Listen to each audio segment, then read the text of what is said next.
Баршаңызға сәлем, менің каналыма қош келдіңіздер. Сіздермен өте оңай жасалынатын жаңа жылдық шыршаға арналған ойыншықты жасап көрсетемін. Көп уақыт қажет етпейді, өте оңай, яғни киндер сюрприздің, балалардың жейтін киндер сюрприздің ішіндегі осындай пластмасс ойыншықтан жасаймыз. Ол үшін бізге қажетті заттармен таныс болайық. Ең алдымен осындай пластмасс ойыншық. Мен осындай розовый түсті ойыншықпен жасадым. Ары қарай зубочистка. Бұл зубочистка осы пайеткаларды жабыстыру үшін қажет.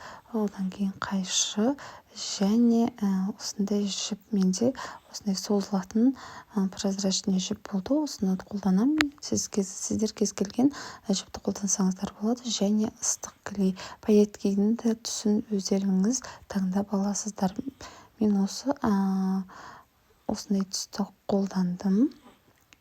Және ортасындағы осы ашылған кездегі шетін қайшымен қиып тастаймыз. Содан кейін басын осылай иненің көмегімен немесе қайшының ұшымен кесіп алатын боламыз.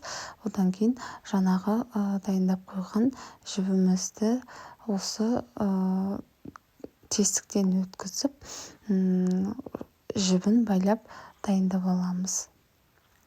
Өзімізге қажетті ұзындықты кесіп аламызды. Осылайынан түйреп байлаймыз. Яғни 1-2-ге байласаңыздар жеткілікті. Жібімізді осылайынан өткізіп, яғни алдындағы төбесіне тесігінен жіпті өткізіп аламыз да, ары қарай жалғастырамыз. Енді бізге тек пайеткенің көмегімен, яғни ыстық клейдің көмегімен осылай рет-ретімен қойып жабыстырып шығу ғана қалды.